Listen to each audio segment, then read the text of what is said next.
let's look back at the action in the NBA on Martin Luther King Day. Can anyone say GG? Michael? Thanks, Josh. It's Michael Bolton here, and it's time for another episode of the Locked On Fantasy Basketball Podcast. Let's get to it. Let's get to it, indeed. You are Locked On Fantasy Basketball, your daily fantasy basketball podcast, part of the Locked On Podcast Network.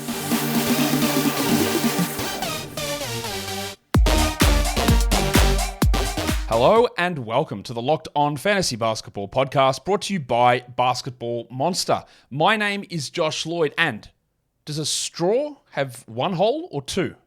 I'm also the lead fantasy analyst at basketballmonster.com, and you can find me on Twitter as always at redrock_bball, on TikTok at redrock_bball, and on Instagram at Locked On Fantasy Basketball. Today's episode is brought to you by, who is it by? FanDuel. Yeah, make every moment more. Right now, new customers get $150 in bonus bets guaranteed when you place a $5 bet. Go to fanduel.com/lockedon to get started.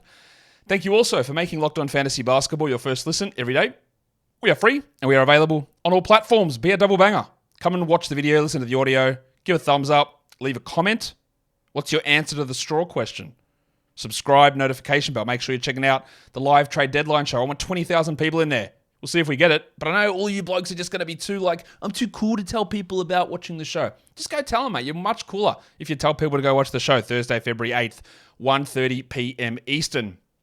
We've got a lot to talk about. There are 11 games across Martin Luther King Day and some really, really, really bloody interesting things that we need to talk about. We'll get into those in just a second. Just a little bit of news updates here.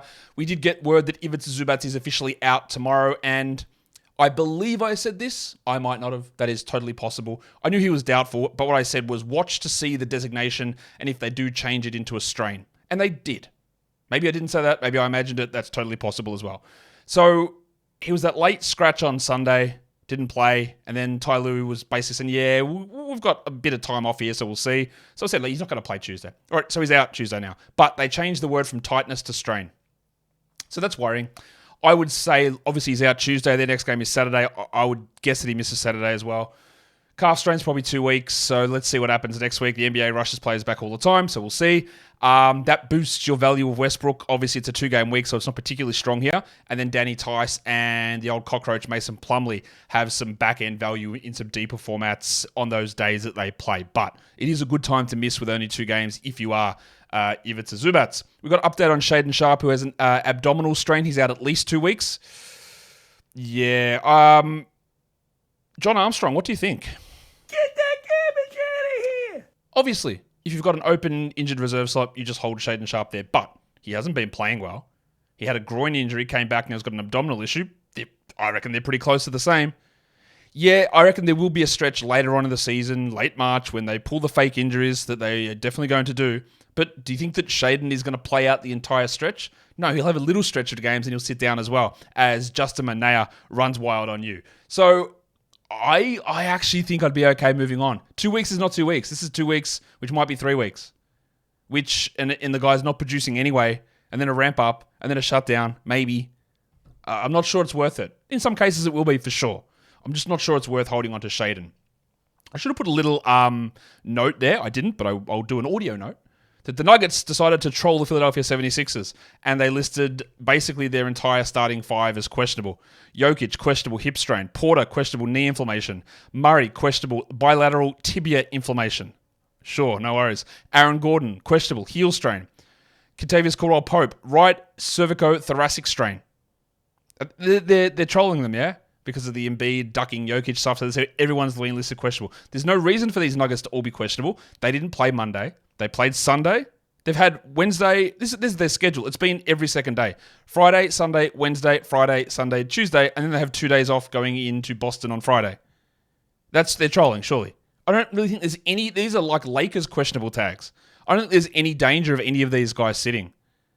But we'll find out. Jokic, Porter, Murray, Gordon... Imagine they sit everybody. And then we're getting another Reggie Jackson, DeAndre Jordan masterclass, which I guess is possible. Peyton Watson would be an interesting stream there as well. But who knows, man? What I do know is that you've got to pay attention to it, because if there's any inkling that these blokes are going to be out, it's the first game of the day. There's 3 games on. There's a million stream options there. Watson, Jackson, the 2 key ones that we would look at. depending on who is in or out. There you go. Let's look at some waiver wire trends. What has happened over the last 24 hours? Some always interesting things to pay attention to here. Who's the most added player? You'll be not surprised to know there's a lot of Grizzlies on this list. In fact, 3 of them. The Duck, Luke Kennard, number 1, plus 17%. I know people get frustrated with him, but it's always worth remembering. Like, I'll talk about him later. Hold him. In most cases. Vince Williams up 11%. Cool. We're on here. Good ad. Alf Stewart, the Flamin' Galar, up 11%. I didn't really expect what we got from him today. We'll talk more about it later, but that worked out really well. The cashier, Xavier Tillman Sr., up 10%. We'll talk about it. I'm okay with holding. I think you should. John Kuminga up 8%. Interesting decision to stream Kuminga in after Draymond was announced as being back. But did it work out? I guess it was okay. And then David Roddy up 7%. He sucks.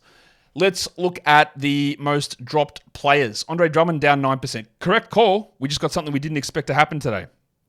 Derek Jones down 9%. Totally on board with dropping Derek Jones. Get that garbage out of here. Jaden McDaniels down 9%. People got value out of him Sunday. He was really good. We can't really trust it, so that's cool as well. Norman Powell, look, he's going to be streamed back in tomorrow for Tuesday. Absolutely fine. If you want to drop him, you drop him. Brandon Miller down 8%. Totally on board. Get that garbage out of here. And Big Dick Nick Richards down 7%. I think that's a little reactive because he didn't play very well last game. But also, I get it. If you want to take a flyer on somebody else, I do think Mark might be back this week, Mark Williams. But who am I? A crystal ball toting legend? No, I'm not. I've got no idea. Those dickheads there don't even know what's going on. So I don't know if Mark Williams is going to be back. Richards still is holdable. But if you do want to move on, are you actually losing that much? I would say probably not in the overall scheme of things. And then we can start talking Martin Luther King Day games because the first one was on. They were early. We know this. It was Houston. They were up against the Philadelphia 76ers and they did not win. The Sixers win at 124-115. But we've got to talk about Cam Whitmore. And I'll throw this out here now. Cam Whitmore was one of the more egregious slides in the draft. It's panning out all right. G.G. Jackson was one of the more egregious slides in the draft.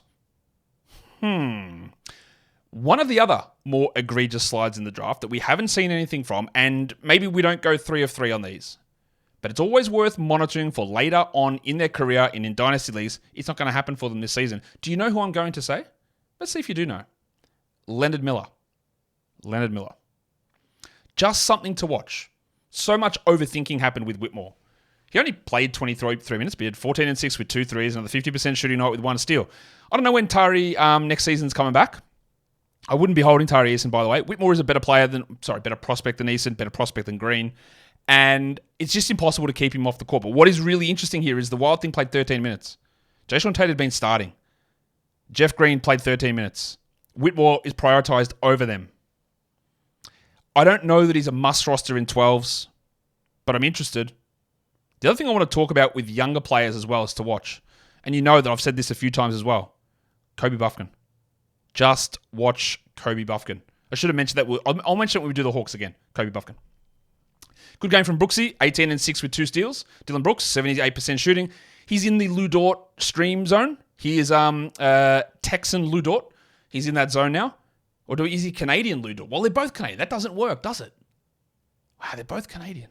There you go. Makes you think, doesn't it? Anyway, Dylan Brooks, good game. Şengün was 19, 9, and 6. But let's talk Jalen Green, because again, if you look on the surface, 20 points is sick, man. It's awesome. Love the scoring. And people will often stop at that first column.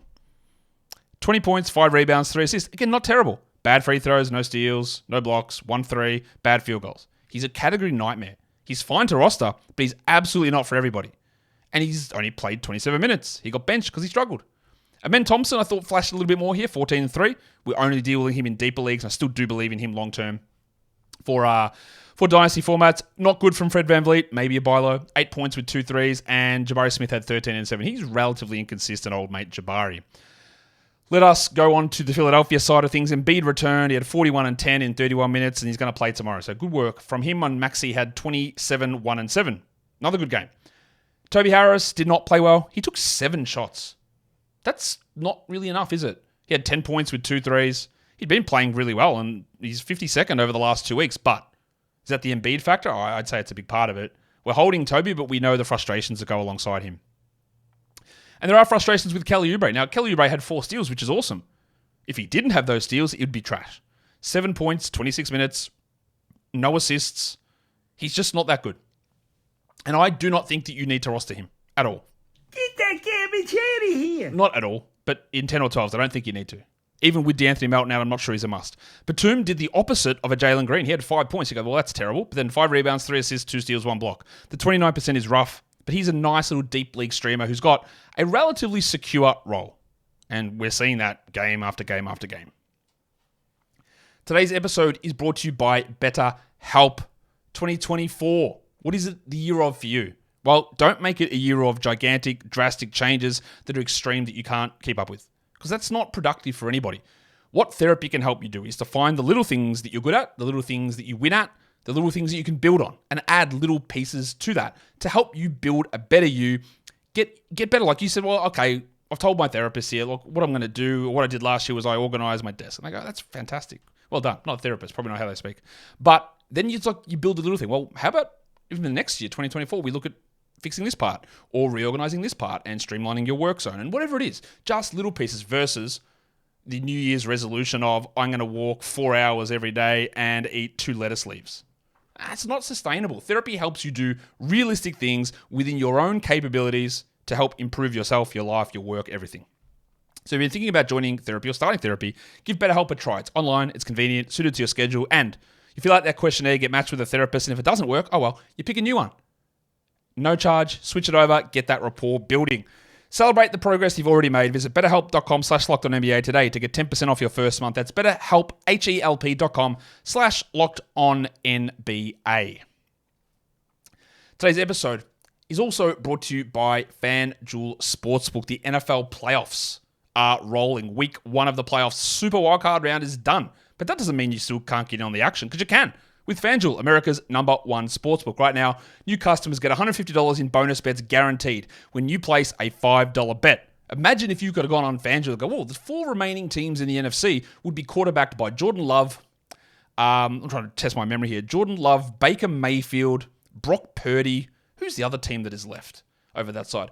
I've forgotten, but it was someone equal. Jared Goff. There you go. Imagine the parlay. You could have dropped in the parlay hub to say that those would have been the final 4 teams on FanDuel. And did you know they do have a parlay hub? I wasn't just making that up. They've also got live same-game parlays over at FanDuel. You get that $150 in bonus bets if you win or lose with any $5 bet. What more could you ask for? The answer is nothing. So go to FanDuel.com/lockedon and make your first bet a layup. FanDuel is an official partner of the NFL. And don't forget to gamble responsibly.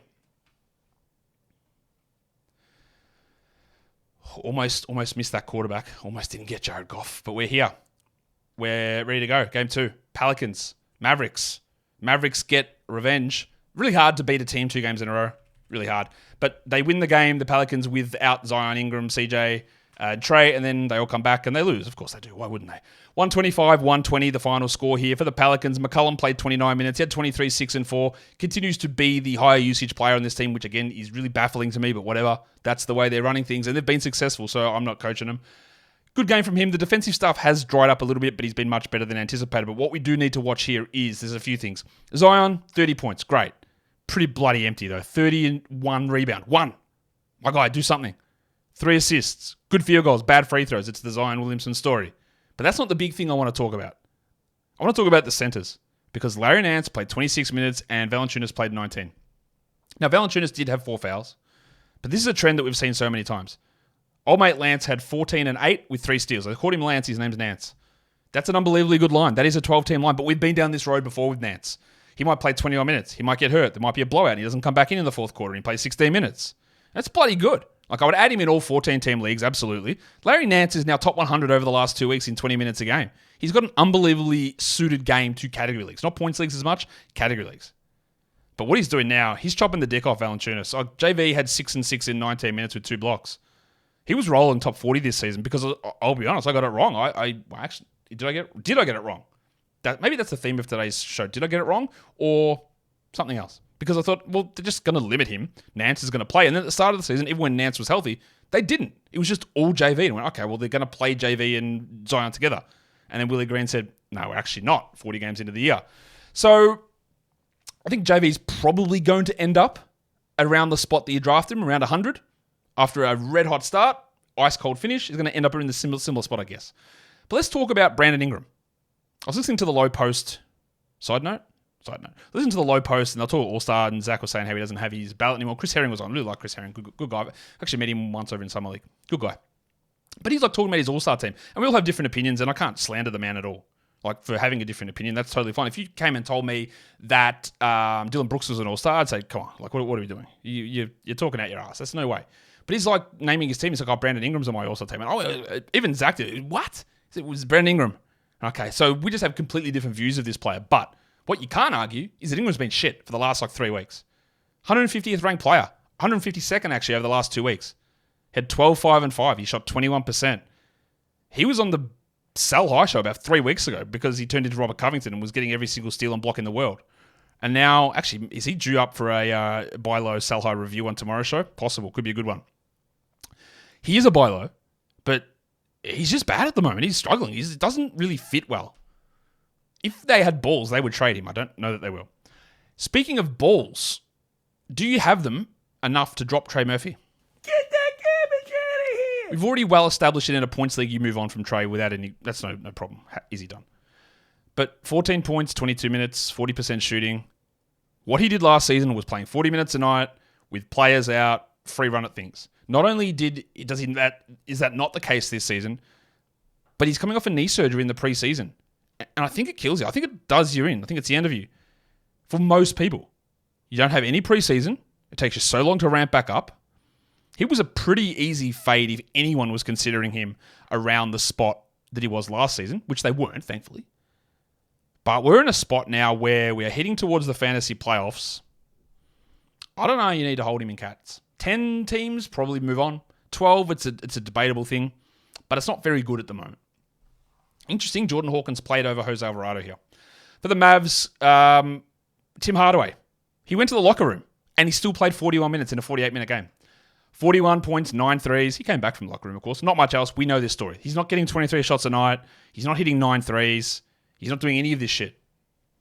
You stream him in while Luka's out, and that is it. Kyrie, 42, 7, and 7. The biggest sell high of all time and the most difficult sell high of all time. Because he is a top 12 player per game without question. He's third over the last 2 weeks. But his Kyrie, injury risk, foolishness risk, 2-game playoff week. And people know that. So even if you tried to sell him, when are you going to get a top 25 guy? And that doesn't do anywhere near the justice that you need. So try it, but just roll with it, I think. So I think the guy you get back is going to be probably worse than a 2-game playoff week. Derek Lively returned. I'd add him in all category leagues. He had 6 and 12 in 26 minutes, while Maxi Kleber played 19 minutes. That's interesting. I don't think we need to hold on to Exum or Derek Jones. And with Kleber starting, not that we're adding Kleber at all, but just another name to add into that mix. Joshy Green had 13, 4, and 3. Pretty rough from the free throw line overall, though. And that is 2 games done, and they have taken just way too long to talk about. Today's episode is brought to you by Jace Medical. According to the FDA, there is a lot of issues with supply chain. Pharmacies are running out of antibiotics left, right, and center, including really easy, popular ones. Amoxicillin, that's an antibiotic that is running out of. I don't know what the other supply chain issues are in pharmacies at the moment because I don't work there, but cephalexin, maybe. Flucloxacillin, is that one they're running out of? Perhaps. Amoxicillin and clavulanic acid combination. All these antibiotics are key for so many things. Respiratory infections, skin infections, urinary tract infections. Having a Jace case, which has 5 important antibiotics in it at home, can be really, really useful for you to deal with these supply chain issues, but also if you have lack of access to healthcare at home also. You fill out a physician questionnaire. It's a physician encounter, in fact, and they look at it, they give it a tick, they send it over to the pharmacy, licensed pharmacy. They dispense it at a cost that is just far cheaper than you would get these antibiotics normally. It's never been more important to be prepared than today. So go to jacemedical.com. Use the code LOCKEDON to get $20 off your order. I thought today might be a long show with 11 games on with a lot to talk about. I didn't expect that the first 2 games would take up the bulk of it. Was it 2 or 3? Yeah, 2. Jesus. All right. Settle in, guys. It's going to be a long one. That's what she said. The third game of the day, Detroit and Washington. And I haven't really seen anybody talking about it, but the Pistons won. The trade worked. Get Isaiah Livers off the team and you win a game. 129-117. Of course, the traded players did not play. So there's a lot to look at this.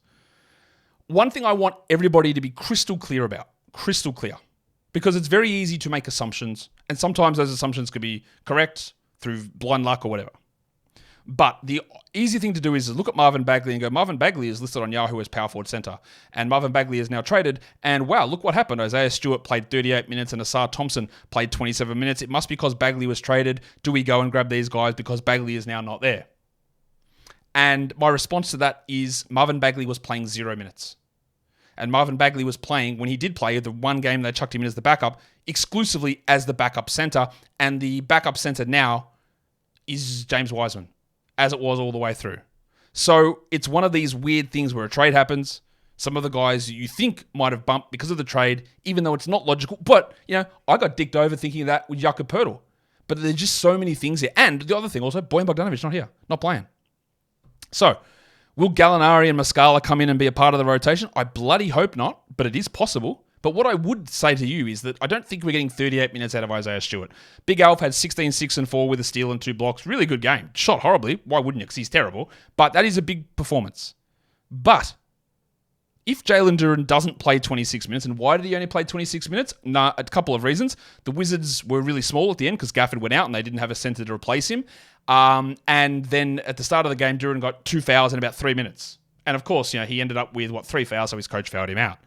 So if Duren played 34 minutes, and if Bojan played 32 minutes in this game, there's no way that Isaiah's playing 38, I don't think.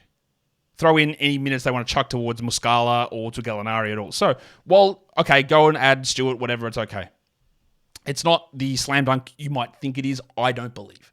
Asar Thompson also, 14 and 8, 3 steals, 75% shooting, just finished at the rim at will. Amazing what a player who we've seen do this before can do when you let them do it again.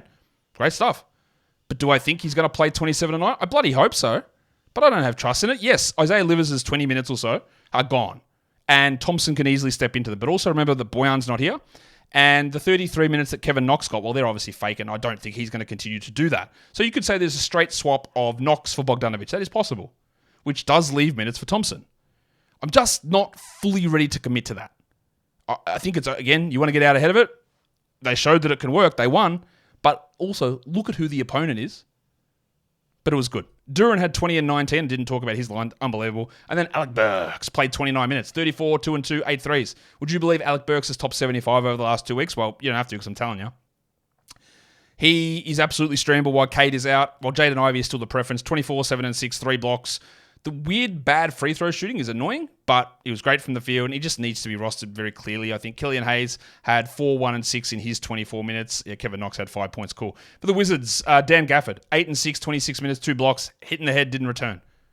You know what this means? If Gafford misses, it is literally Marvin Bagley time. And I do not like Marvin Bagley as a player. He's a tall Jalen Green in terms of fantasy production, but you will have to use him. If Gafford is out and you want to take a crack at someone, you do have to use Marvin Bagley because there is nobody else. It has to be him, and he will be available next game. Kuzma got ejected. He'll be fine, though. 21, 8 and 4, 3 steals, 2 blocks. Imagine Kyle Kuzma getting his steals and blocks. Wow. And Tyus Jones had 22, 7 and 6. But old mate, shitstain legend Jordan Poole had 16 points on 43% with just an absolute absence of counting stats, and he continues to be one of the things that does my head in the most about this season. Bilal Coulibaly had 2, 4, and 2. I don't think we need to be holding him. While I think Denny can still be rostered. He had 12, 2, and 4 with 2 blocks there. If you want to talk about a silly season name to watch, Pat Baldwin. 13 minutes, 9 points, 3 threes. There's a bit of garbage time in this. There's the potential that Isaiah Livers takes minutes. But he is a rebounding, 3-point shooting, scoring, shot-blocking big man who might be on a team that is terrible. And the guy in front of him is Kyle Kuzma, who might be traded or fake injured towards the end of the year. I just wouldn't rule out that we're going to be back here going, is Patrick Baldwin that? You don't add him, you don't stash him, you don't do shit with it.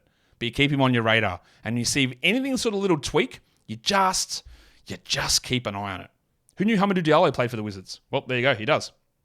Revenge game for him, as he had 0 points in 1 minute. Let's talk about the next game. Up in New York, Madison Square Garden, the Orlando Magic beat the Knicks 98-94. Good win. No Franz Wagner, no Gary Harris, no Mo Wagner either. Why no Mo Wagner? Was he hurt? No. Was he sick? No. They just decided not to play him. That's okay. They also decided not to play Mr. Black because he's not very good at this point. But they do have other options they can use. They started Jalen Suggs at point guard, speaking of not very good. He had 4 points on 13%. He had 5 rebounds and 4 assists, but he is in a huge slump. Do not drop. Hold him, please. Chuma Okeke had 15 points in 26 minutes. That's a really good game from Chuma. I'm not adding him outside of like 16 teamers and even then not a long-term thing. While Fultz played 23 minutes and you should go, ooh, okay, that's interesting. I need him to get to 27. He had 6 points only. The 7 assists are nice. I still wouldn't think that he's a must-add player, but it's trending correctly. Wendell Carter only 19 minutes, but he had 17 points in that time. And one thing that was absent from him at the start of the year, he took no shots at all. And now he's taking them, and the production's better. I don't know that he's an ad. I think it's totally reasonable to suggest he could be, though. Chuma Okeke, what's his name? Gogo Badadze. 3 points. Yuck. But he had 11 rebounds. He didn't block a shot. Just a rough night. I do think he can be a 12-team league guy, but his upside's relatively low. For the Knicks, no Jalen Brunson, but do we need to have the conversation about trading away Brunson so that Juice McBride can start? 20 points, 36 minutes, 4 threes, 1 assist, 2 steals, and a block. That was awesome. I would love an option here to use McBride, and I just gave that enough pause to let all of the Knicks fans who think that I hate them and hate Jalen Brunson to get on the keyboards and type stuff in. No, they're not obviously doing that, and Jalen Brunson's clearly better, but what I am really interested in is that Juice McBride looks good. That's 2 games in a row that he's been very good, and I would have absolutely no hesitation in streaming him in if Brunson was out again. And then you go back and play 7 minutes next game. DiVincenzo, not as good, but 15, 6, and 4 still gets it done. I'm jacking Josh Hart. Get that garbage out of here. 4 and 6. And Randall, man, 15, 6, and 5, 28% on 60% shooting. Interesting that Paulo Banchero was almost as bad. 20 and 6 with no defensive stats, 47 and 40 from the line. That just Spider-Man memeing each other. Isaiah Hartenstein played 28 minutes. He had foul trouble. This is not Precious Achiuwa cutting into his playing time. This is the referees doing it. And Tom Thibodeau. 7 and 12 for Hartenstein there. Not a defensive stat game from him, but who cares? Well, Achiuwa had 6 in 20 minutes. Cool. Good for him. Good game from Anunoby, but still no. Where's the steals? What's going on? 17 points, 3 threes, 4 assists. And it's probably enough for that one. Should we do the next game? What a grand idea. It is the San Antonio Spurs and the Atlanta Hawks. And you look at this game and you go, 99-106. All right, guess it must have been pretty close. Oh, sorry, 109. That says 109, doesn't it? Yeah, my scoreboard here says 106. What is the actual score? Now I am confused. All right, so the 109-99 is correct. I don't know what the hell my box score is telling me, but anyway, that's where we're at. But it was a weird one because the Hawks were like 35 points up at halftime and Pop just benched everyone, including Victor Wembanyama, to start the second half. Wembanyama was scoreless at halftime. But the man ends up with 26-13, 4 assists, 2 steals, 4 blocks. It's going to be in line for Monstrous Line of the Night again. This is bullshit. What is going on with this guy? He played 27 minutes as well. Is the restriction being lifted finally? I don't know. 0 points in the first half. And he comes out with the best fantasy line of the day, or close enough to it. Yeah, he's good. We know this. But that's stupid, obviously. Sohan played 38 minutes. Also benched, obviously, at halftime. 23, 8, and 4. And Richie Beno, 2 threes, 2 steals, and 2 blocks. He's top 100 over the last 2 weeks. I don't think that he's a must roster, but when we're talking ad nauseum about him being, hey, he's a stream guy, like he's useful to have. I don't know if you have to hold him. That's more than useful, though. I don't fully trust it, but I'm interested. Trey Jones had 6, 1, and 12 with 3 steals. He's a must roster player. But let's talk about a couple of spuds here, because Devin Vassell stunk. 4 points, 18%. Yuck. 4 assists. That's all right. A block. He's struggling at the moment. That's okay. He does go through big drops. That's nothing compared to the Horse, though. 5 points, 26 minutes, 9% shooting. That is not an audio typo. 9%. 6 rebounds, no assists. And this doesn't surprise me because I don't think he's good, nor have I ever. I think we are rapidly approaching the jack-off territory for the Horse. Get that garbage out of here. He's not doing very much off the bench. The minutes are down, rightfully so. I don't think he is that good.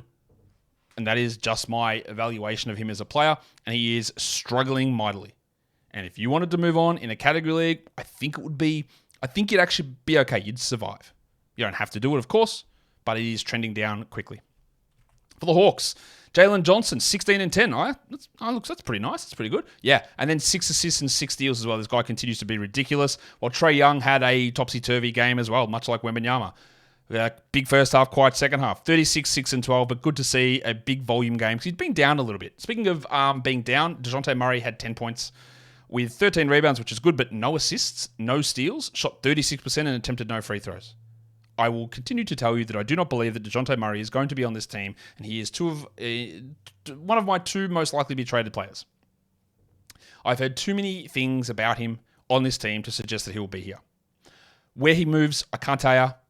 Is it a better or worse situation? Can't tell you. Is anyone coming back that will take his role? Can't tell you any of that. I wish I knew. If I did, I would tell you. But what I am watching on this team that is so bad, with a guy that has popped up his name as being untouchable, along with Jalen and Trey, is Kobe Buffkin, who has been doing nothing at the NBA level at all. But if this team goes nowhere, I would watch for Kobe Buffkin in late March to be a top 100 fantasy player. I'm not recommending you stash him unless you've got the unbelievable ability to do that in some leagues, which you can in some. Locked On Fantasy Basketball Bowl, for example. Just think there's going to be something there. Bogdanovic is struggling. He might be traded at some point too. 5 points on 20%. The Jalen Johnson return has hurt him a lot in terms of minutes. This is just a shooting issue though, but we're getting to that stage. And we're not getting to that stage with Onyeka Okongwu. What do we do? Because his production is not cutting it. We're not getting much crossover with him and Capella. We are 3 weeks or so away from the trade deadline, and that is it. Like, that is your hope now. I actually don't think Capella is being traded necessarily. I would put it at like 20%, but in past years I would have put it at 2%. So it's way higher. If you have made it all this time, points leagues, I'm not talking to you. You should have dropped in weeks ago, and you continue to drop in Onyeka Okongwu in 12, so don't worry about it. 10-team cats, I'm okay with moving on. 12-teamers, you're in a spot where, like, if you're at the top of the standings, you just wait and see what happens at the deadline. If you're not, if you're in the middle, well, you just might have to move on. It is a tough decision to make, but just nothing's really shifting here. It's not really shifting. Capella had 13-11 with 4 blocks. Cool. Good for you, Clint. Let's talk about the next game, because this is probably the one that I think most people were looking to hear, and let's do it right now, because the Golden State Warriors got pantsed by half of the Memphis Grizzlies. 116-107. This was the return of Draymond Green. He played 24 minutes off the bench, 7-7-4. That's like a Draymond line. I wouldn't bother adding him in a points league. In a category league, I'd consider it, but it's got to suit my team. His minutes will ramp up. Well, we needed to see what would happen to Trace Jackson-Davis. He played 3 minutes in the first half, disgusting. Now, I just want to also quickly just tell people something. You've heard it before. We all just need to pull back a little bit. The amount of times I get people popping off at quarter time or halftime about minutes or production or whatever. You know how crazy shit changes? Just look at Victor Wembanyama. Now, I'm not saying that much changed here. He played 3 minutes in the first half, and he played 7 in the second half. He had 0 points, Jackson-Davis, with 2 blocks. I still think he's actually pretty good. That's not a good line, and if you want to move on, even though I do think he plays more than this in a lot of games, they're going to this let's rely upon the veterans scenario. It won't work, because look who they lost to, but they will do it for a bit, and then we can re-add him later on. But I think most of the time I'm just going to ignore most. Do I drop this guy? This is shit. Do I add him after like 5 minutes in a game? Because, man, there's so much variance in a week, let alone after 12 minutes. Just be cautious about that for your own sake, about moving and adding and all that sort of stuff. Podziemski had 8, 4, and 4 in 27 minutes. With Steph back, he obviously wasn't able to maintain 12 value, so I think we can move on. Get that garbage out of here. Well, it was interesting that Kuminga played 29 minutes, even with Draymond back, and he had like a Kuminga line, 20 and 11. That's cool. That's Marvin Bagley, with no assists, no steals, no blocks, which is fine for a points league. I'm not certain that he's a must roster in categories. I would hold after this, though. Steph had a really quiet start of the game. Of course, he was good after that. 26, 4, and 8, 2 steals and a block. Šarić had 13 and 7, and he is putting up at least 14 team value at the moment. And they continue to start Kevon Looney, for what reason, I don't know, 8 and 5 in his 18 minutes. Let's talk Wiggins, 31 minutes. Cool. He's played 30 minutes in 3 straight games. The 16 and 5 looks all right. But they just got spanked by this Grizzlies team. And this is just not working with these guys. I'm not saying Wiggins was at fault, but this stuff can't keep going. Something is going to change. If you want to add Wiggins, go for it. I won't. And when I talk about, I know you're going to get upset. When I talk about this, when I talk about players being on washed watch, like Klay Thompson, which I've done many times, it's because of this. But Josh, he was great. I know. He did have a really strong stretch. But he has too many of these. 9 points, no rebounds, 40% shooting. It's what happens when you get old. You can't maintain any sort of level of high consistency. You can have little runs and stretches, and that's annoying for us in fantasy. Klay is obviously not the same player, but he can still put it together for a couple of games. I thought this would be the team that I wanted to look at the most. But of course, they played another team where we got to look at things way more. Also, shout out to bag-stealing legend Corey Joseph, who was a -7 in 7 minutes and should never play in the NBA again. And that's a message that someone sent me from 2019. It was me. I sent it. Why has he been on rosters all this time? Must be the best bloke in the world. Shout out to Garrett Temple. For the Grizzlies, no Bane, no Smart, no Morant, no Adams, no Rose, no Clark, no LaRavia. Also, no John Conchar, DMP CD. Interesting. So they did go with the starting lineup of Luke Kennard at point guard, a little surprising. They started Zaire Williams, who played 20 bench minutes, basically. Not bench minutes, but that is a bench role. He had 4 points. I think he might just be bad. Yeah, we're not adding Zaire. Vince Williams started, Jaren Jackson returned, and the cashier was at center. Let's start with Tillman. 30 minutes, 2 points. You go, that is dreadful, my guy. And the number one thing to look at there is it's because Jaren and Santi returned that he was bad. Not really. Did they make him shoot 17%? I really doubt that. Did they take away a shot or two? Maybe. But he still had 4 rebounds, 3 assists, 1 steal, 2 blocks, and played 30 minutes. And to me, it's enough to hold. I don't think anyone is taking this center spot away at this stage unless they go to Jaren there, and I don't think they will. And even if they do, Jaren's not lasting the year. Jaren had 18, 5, and 5 with 4 steals and a block. Shot 20%, of course he did, including 3 of 14 from 3. Just dreadful stuff. I'd trade him for any top 60 player, I think. As for Tillman, I'd be okay holding. We keep monitoring it, but I'm not super discouraged, even though it's not a good line. David Roddy moved to the bench, had 12 and 7 in 21 minutes. He's not very good. So that's reasonable. Do you want to talk good? Let's talk bad again. Because the Duck played 32 minutes, Luke Kennard. He had 11, 2, and 5, shot 22%. His perfect free throw stretch continued, and he took 5 of them, which is way more than he usually does. I would be holding him if I added him. He is not a 22% shooter. He can't hit threes at all at the moment. This is the best 3-point shooter in the NBA. If that comes on and he goes 50%, instead of going 2 of 9, he's 5 of 9, 3 extra threes, 6 points, 17, 2, and 5 and a steal, you're here lifting up your desk with no hands. I know you've already done that, but not for Luke Kennard. So just hold. You've done it for Vince Williams, who played 38 minutes and had 24, 7, and 4 with 2 steals and a block. He went to the line 10 times, which is an insane number. He hit 90%. He shot 50% from 3 and 60% from 2. This is great. I love these minutes. Vince Williams should be added. I thought he'd be an interesting 12-team-ish fringe guy. This is obviously exceeding any expectation that I had. I'm also not sure that that's going to hold. I don't think we're going to be sitting here going, I'm going to expect Vince Williams to be a 20-usage guy who hits every shot in the world. What do you have a true shooting of this one? 78%. Just not going to happen. But good ad. The next one takes us on to Gregory Jackson, which that I mentioned this before anybody, which is cool. But I also don't think I was particularly forceful on it. Everything that I've said about GG Jackson holds. Some people can get confused about this because I tweeted and people did get confused. I have been talking about their need for a creator, that he is going to get opportunities and shots because they don't have anyone who creates a shot. That is true. That remains true. I think that it was ridiculous he fell to 45 in the draft and signed a 2-way. That also remains true. I'm also not convinced he's going to be a must-roster 12-team league player. Get out ahead of it. We know the rules. Get out ahead of it. No problem. He's currently not rostered in many spots. He will be soon. 29 minutes, 23 points, 5 threes, 6 rebounds, 2 steals, 2 blocks. He played the final 17 minutes of this game, GG Jackson. This was with Jaren and Santi back. And the only guy that might even return here is maybe Rose and Smart later on. He's got a role rest of season. He can play every game and play 28 minutes a night, I don't think without too much question. They need his shot creation. That is all well and good. I don't want to be a full water pour on because again, I'm on the front of the train here, leading it with GG. But we've got to be realistic. He's not going to shoot 67% from the field. He shot 41% from 2 in college. That's unfathomable. How? How do you do that? That's a ridiculous number. Now, I expect him to be better than that, but I also don't expect him to be a 92 true shooting player, which he was here.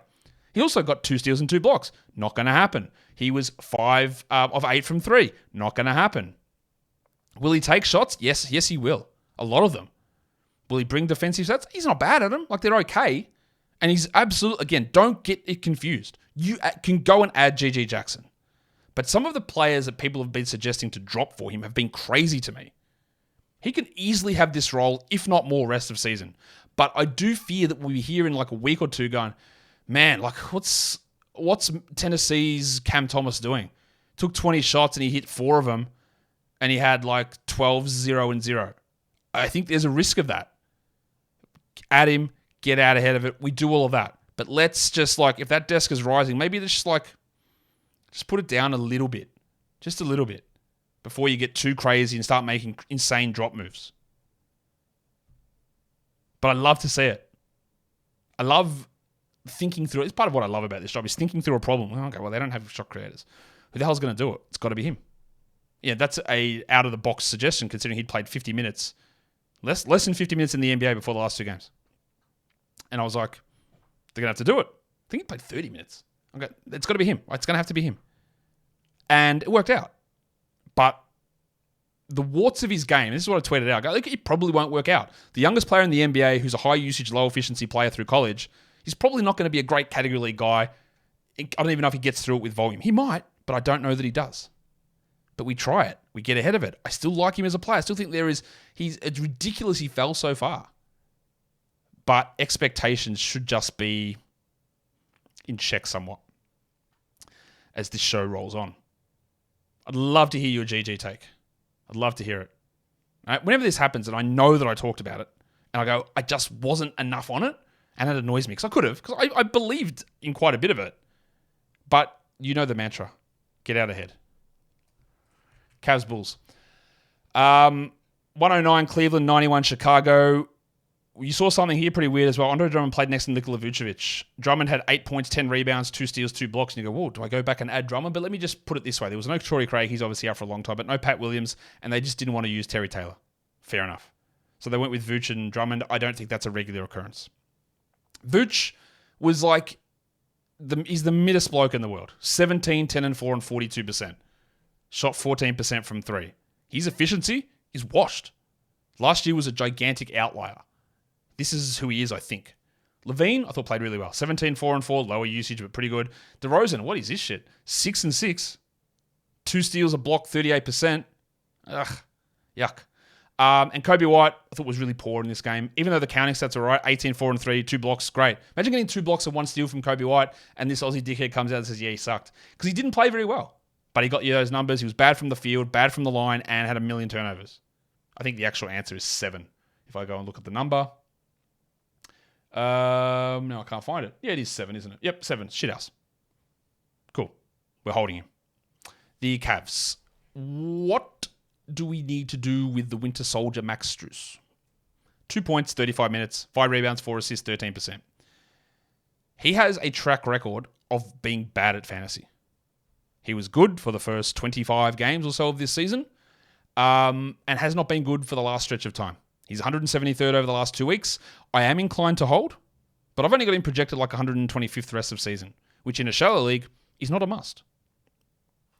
Slammin' Sammy Merrill is now the Sam that you use to stream him for threes. He had 15 points with 4 threes and 2 steals. Jarrett Allen had 10 and 14 with 2 steals and 2 blocks, and Mitchell had 34, 3 and 7, 2 steals. And I look at that from Don Mitchell and go, yeah, that's fine. That's just what he is. Doesn't even get excitement from me. It's pretty good. It's nice. Good for you. Okoro did nothing when Levert had 16, 7 and 7 with bad field goals, and that is a Karis Levert special. He does remain a rosterable player until at least Darius Garland returns. Let us go on to the next one. It is your Miami Heat up against my Brooklyn Nets. How about this? I'll go and I'll do that quote in a sec. The Heat win it 96-95 in overtime. These assholes always find a way to get there.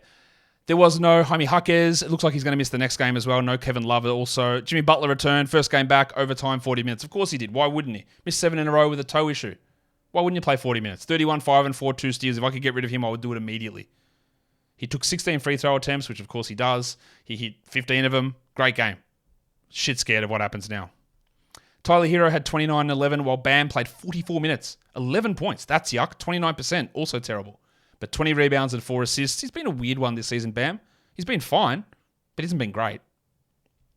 And then we get to the Nikola Jovic. Little Chungus continued to start. He had 5 points in 19 minutes. I do believe that he won't hold that job for long because Caleb Martin played 34 minutes and had 9 points in a 1-1. I wouldn't bother with Caleb in a 12-teamer. He's more of a 14-team to 16-team league player. We're not holding Kyle Lowry, who had 2 points. He's an assist streamer, and that's it. And then Duncan Robinson. I thought there was a good opportunity for Duncan here with Jaime out. He had 0 points in 22 minutes and missed all 4 of his shots. So, Jack Armstrong, what do you reckon? Get that garbage out of here! On the Brooklyn side, some very interesting developments. Let's start with the good. 44 minutes for Mikal Bridges, 26, 9 and 6, 2 steals, 2 blocks, 2 threes. Richie Beno says hi. He was inefficient, but we still like the production. And then Cam Thomas was good. I said it. See? I can say it. 32 minutes, 23 points. Now, of course, he shot 35% on 20 attempts, which is annoying. He was 7 of 7 from the line, and he had 2 rebounds and no defensive stats. If I'm in a points league, I'm encouraged that he played 30 plus the last 2 games. In a category league, there's a lot of damage that he does. And this is the quote. I asked Cam Thomas if he's gained a comfortability with the Nets rotation since coming off the bench. No. I'm just doing my job. But no, I don't really have no comfortability coming off the bench or starting. Whatever he wants me to do, that's what I'm going to do. Okay. All right, mate. No worries. Really interesting stuff. Is Cam Thomas a dickhead? Maybe. Potentially. Speaking of dickheads, some word that Ben Simmons is traveling with his team on this trip. And let me express my Australian biased reaction to that and what you should do. I don't care. Let me see this man on the court playing 28 minutes a night, and then I'll remotely consider it. He's traveling. Good for him. I don't care. We also told he was going to be out like 3 days, 3 months ago. I don't care. I'm not rushing to add him. I do not care. I just don't think it's worth it. Yeah, unbelievable. Like I'm just not doing it. But you can, whatever. Not here for it. What we do need to talk about though is how shit Spencer Dinwiddie is. Get that garbage out of here. I went hard on him in the Paris game and then went, oh no, he's actually sick. So I recanted a little bit. So no, mate, be fair. Nah, he's just shit. 3 points, 20 minutes, benched again for Dennis Smith. Smith played 32 minutes, had 8, 5 and 5, 4 steals and a block. Now what you're not going to get out of Smith is points, but you'll get everything else. And I don't mind him at least as a 14-team ad. Definitely worth a look in 12s. And Dinwiddie, jack him. Like, he's terrible. He's a bad category player to begin with. His minutes are down. He's not shooting anything. He's bad. We've got to have a conversation about Cam Johnson as well, because he was also terrible. And this goes back to like the Trey Murphy missed your preseason scenario. He missed the preseason with a hamstring, came back, pinged it again. He's not right. He doesn't look good at all. This is a guy you rely upon for 41% shooting from 3, and he can't do it anymore. Everything's down. His minutes are down. He had 6 points on 23% in 23 minutes. Now, I firmly believe he's a better shooter than this. But if I'm in a 10-team league, I think he can go. If I'm in a points league, 12, he can go as well. In a 12-team category, I don't know. It's not looking good. He's outside the top 150 for the season. But I still believe we've got a track record of him being a good shooter. We're just not seeing it. Royce O'Neal played a lot of extra minutes here, 15, 9 and 5. That's the first good game I've seen from him in 10 years, so that's cool. I'm not reacting to it. They played him with small ball center a little bit. And that meant that Claxton played 43 minutes, 9 and 14 with 2 blocks. Would have liked a little bit more efficiency out of the big fella, Nick Claxton. The next game, we are getting through this eventually. The Boston Celtics and the Toronto Raptors. No Jaylen Brown, and part of their scheduled rest policy, Al Horford started. He had 10 and 11 with 2 threes, which is totally reasonable, but not enough for me to hold. You stream him in when someone's out, and that's probably about it. Drewy Holiday, he'd been really quite poor, but a nice bounce back. 22, 6 and 7, 1 steal, 2 blocks. Tatum had 19, 14 and 6. Good game. Bad field goals. And Derek White also bad field goals, but he had 22 points in 37 minutes. This drop from Derek White's been pretty dramatic. He's outside the top 130 over the last 2 weeks. I'm sorry, Derek. I didn't mean to do it by putting you on the sell high list. Can you recover? Sure. Will you be the same guy as before? Almost definitely not. Porzingis had 15 and 6 with 2 blocks. And I'm glad when the Celtics come up, I don't need to talk about them. There's nothing interesting there. There is some interesting stuff in Toronto because they're led by my 2 favorite players of all time, Rowan Barrett and Scotty Barnes. Now, of course, they lost again, their 4th consecutive loss. Barnes played 41 minutes, and that's in jest. I have actually no issue with RJ Barrett. I don't like him as a player, but that's fine. Good bloke, seems fine. Barnes, totally fine. Like he's been much better this season. But, won't it be really interesting if Scotty Barnes' end of season ranking ends up being like in the 50s? Because he is struggling. 116th over the last 2 weeks. We worried a bit about the trade. I put him on the guys that, maybe is there a hit here when that trade happened? And yeah, like it's bad. 17 usage for Barnes, 10 points. The 13 rebounds are good. They'd been down, but that's good. He had 2 steals. He shot 41%. All of the stuff that is sort of carrying him to this big breakout has sort of disappeared. The usage is down. The efficiency is down. He's struggling in a big way. I think you'd be pretty silly to expect back to first round value for him. Where do I have him rest of season? 32nd. That's actually higher than I thought I did. As for Rowan Barrett, the sell high is open. This was good. 29, 9 and 4. But it is still Rowan Barrett. No threes, no steals, no blocks. 2 of 3 from the line. So how did he do it? Oh, yeah, he shot 73% from 2. Like, it's just not... For as much as it's holding through most of these games, it won't. It just won't. And I'm very, very strongly in favor of my own statement there. Of course, I'm vote 1, Josh, of course. But you can use him while he's playing well. That's cool. Just understand that this is not a transformation. He is not the best shooter of all time now. That's just not what happened. Quickly was pretty solid, 21, 6, and 3. Rough shooting from him, you're going to get that. While Schroeder had 13 and 7. Like, that's all right. I think we still hold him, but there's just real no upside for Schroeder. So if there is someone you want to take a crack at with a bit more upside, I don't think there's a problem with moving on. They did the thing that you get annoyed at, right? So if Jakob Poeltl's out, you go, oh, they've been playing Jonte Porter and Chris Boucher, so maybe it's those guys. No, it's actually Thad Young. Psych. And you go, well, of course it is. Why wouldn't it be Thad Young, who never plays ever? And now he plays 30 minutes in the first game. Then it went 30, 24, 12, benched. Now, he played a few more minutes here, Thad. He played 16. He had a weird line, 0 points, 4 rebounds, 7 assists and 2 steals. But he got benched for Jonte Porter. We go, all right, that's interesting. Jonte played 30 minutes last game. Obviously wasn't just because of Thad Young foul trouble, and then he had 2 points in 15 minutes. So you go, whatever. But then Jonte had foul trouble here. In the end, I don't think we need to look at Jonte Porter or to Thad Young as 12-team league guys. Shout out to Chris Boucher being dreadful. The next game, well, we'll get to that one. Are the Utah Jazz ever going to lose again? I'm not sure. 132-105, they take care of the Pacers. Because they're not just winning, they're like smashing teams. And yeah, there's just a lot to talk about here. Indiana got killed. Jarris Walker played 26 minutes. Now, a lot of that is garbage time, but he had 8 points, but 4 rebounds, 4 assists, 4 steals, 2 blocks. Keep an eye. Like Kobe Bufkin, just keep an eye. He's not likely to do it for the Pacers, although I wish he would. Maybe it's another team if they trade for somebody. Very interesting. I don't really know what Rick Carlisle is doing. He continues to start Andrew Nembhard, who I'm just not convinced is very good. 14, 0, and 4 for Nembhard. Look, he didn't shoot terribly, 50%, but a minus 20. And then TJ McConnell comes on. He's a plus 3 in a 27-point loss and plays only 19 minutes. It's really frustrating, this minute split. Because if they do want to win games, look, I get it. You'd be like, okay, we're rebuilding. We want to see what Nembhard, our second-round player can do. I get it. But I don't think that's what you're trying to do, is it? Maybe you are. Because McConnell's clearly the better player. TJ had 8, 5, and 5 in 19 minutes, which I'm still holding. It's just annoying that he's playing so little.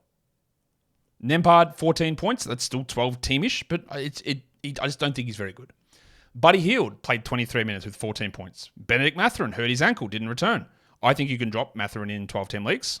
Get that garbage out of here. Miles Turner played 17 minutes. Real slow patch for him. Big buy low opportunity. And then we think Isaiah Jackson could step up, but absolutely not. He had 1 point in 8 minutes because he got into foul trouble as well. 4 fouls in those 8 minutes. This is just like the whole fourth quarter was garbage time. Oscar Tshiebwe and Kendall Brown played the fourth quarter. So we can look at what Jarris did. It's really good. It's interesting, but don't overreact to it. Jalen Smith, 12 and 6, 19 minutes. It's good, but I can't trust it. I can't trust anything on this team. There was no Bruce Brown or Neesmith and obviously no Tyrese Halliburton. But they got smashed. Ben Shepherd had 4 points in 25 minutes. The most nondescript first-round pick ever. Yeah, so what do we do? I think Nembhard's 12. I'm holding McConnell. Jalen's a streamer for 12. They've got a good schedule this week. Back-to-back coming up end of the week, which you can look at. Miles Turner's a buy low. Obi Toppin played 13 minutes. He's just not that good. He's like a stream guy only. Mathurin's not a cat must hold. He's probably is in points, but even then he's not top 150 this season. Just hasn't really taken the step forward, has he? Let's talk about the Jazz, because what is going on with this team? Markkanen just goes 32 and 10 in 28 minutes, but what about my man? The man that is closest to the MVP that we've ever seen, Colin Sexton. I don't understand what's happening. Because to start the season, brutal. 18 minutes a night, off the bench, stunk, useless, shitful. Keontae George goes down. They don't play the same position. Sexton plays at shooting guard, then Clarkson got hurt and Sexton started. And he doesn't even play starters minutes. He had 30 points in 24 minutes. He had 4 threes with 5 assists on 65%. Over the last 2 weeks, this madman is a top 40 player in 23 minutes a night. How is this happening? At some point, the bubble is going to burst. But bloody hell, it's amazing. You got to keep going with him. Even Keontae George, is he figuring it out? 19, 0, and 5 with 3 threes, 24 minutes. Now, the upside's a little bit capped by the way the minutes are rolling, but he's good too. I think we just keep an eye on that. Clarko had 17, 3, and 2. I think he's a hold. Chris Dunn got the minutes back. He had another 12-team line. 4, 2, and 6, 2 steals and a block. Probably more in the stream zone along with Keontae George. What about the Walker Kessler scenario? Well, he had 5 blocks. Is that enough to win you the week on his own? We'll find out. He had 4 points in 25 minutes with 5 rebounds. Still holding him, but it continues to be frustrating. While the little John Collins exploded in reverse, inverted, 10 and 6 in 20 minutes, he continues to be not very good. But they somehow keep doing it. Playing players like Fontecchio and Abaji in this rotation. It's actually ludicrous. Will Hardy's a wizard. I don't know what's going on here. I can't explain it. And I was having a lot of trouble figuring out their rotations. I don't have that trouble anymore. I know what their rotations are now. I just don't know how it's being done. I don't know how they're winning. I don't know what's happening. I know where the value is. It's Marketing, must roster. Sexton, must roster. Clarkson, must roster. Kessler, we're holding. Collins, streamable. Dunn, streamable. George, streamable. Olynyk, probably streamable, who had 4, 6, and 4 here. And it's just Will Hardy being an absolute, goated legend, realistically. All right, final game of the day. The Thunder fall to the Lakers. 112-105. Shea did play in this one. Wouldn't say he was at his best, but he was still pretty good. 24, 3, and 6 with a 1-1. It was also a huge game from the Bronco, Jalen Williams. 35 minutes, 25, 3, and 6 with 3 steals. Love what he's been doing. The usage is up at the moment. His assist rate has also been spiking, which is great. He's also continuing on this insane efficiency run. And I know that there'll be the people out there who love Jalen Williams, and I do too. He's just not a 50% three-point shooter. I'm telling you, that's not holding. But you just enjoy what you're getting. It's great. If someone wants to buy as a top 30 player, I would sell him for a top 30 player. Otherwise, I just enjoy this. Because nobody's a 50% three-point shooter, very clearly. He's taking steps forward, and he's awesome.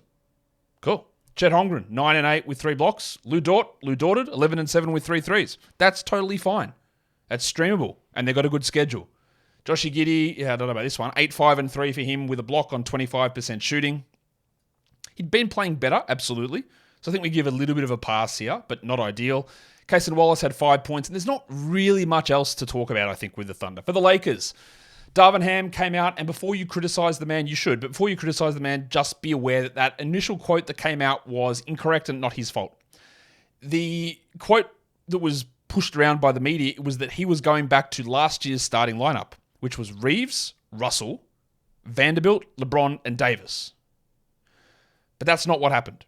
So he came out with the standard line of coaches, yeah, we're going to be doing this for the foreseeable future. So I rolled my eyes, so I almost lost one of them. That's how hard I rolled my eyes back. Because we know what a coach foreseeable future means. We've seen it from Ham already. We've seen it from Kerr. Lasts a day, usually. And this one lasted an hour. But it was a misquote from the reporter. What actually happened, apparently this is what, it was, I think it was Dave McMenamin who said this. He asked the question and he said, hey, what are you doing with are you going back to the lineup? And Ham interrupted and said, yeah, we're doing it for the foreseeable future. But McMenamin was still asking the question saying, are you going back to last year's lineup at all? Ham thought he meant you're going back to the lineup from last game. Then it got clarified, but it wasn't until 30 minutes later that the details of that came out. So it was the same lineup, well, as last game, I guess, with LeBron in there replacing Cam Reddish. So this is the new starting lineup. Reddish is out for a while. Davis, 27, 15, and 5, 38 minutes, continues to be really awesome. And LeBron had his game back 25, 7, and 6, but just rough from the line, missed his only free throw, no defensive stats. D'Angelo Russell played 36 minutes. Now, obviously, the volume's not going to be there with LeBron there, but 14, 2, and 7 with 2 steals is great. Good numbers from D'Lo. I guess he's back in the good grace. He's been wildly inconsistent this season. We know this, but this is a good run from him. I still don't think that another team is going to want him to play in this role, but I don't know. I don't know. I also have to tell you that Christian Wood is playing well. I only played 14 minutes, but 11 and 7 with 3 blocks, and Wood now is top 100 over the last 2 weeks. Easily, actually. Top 80. And no one is talking about him. No one's rostering him. Fair enough. Because you probably shouldn't in a lot of spots, but there's some definite 12-team stream value somehow in the crucifix.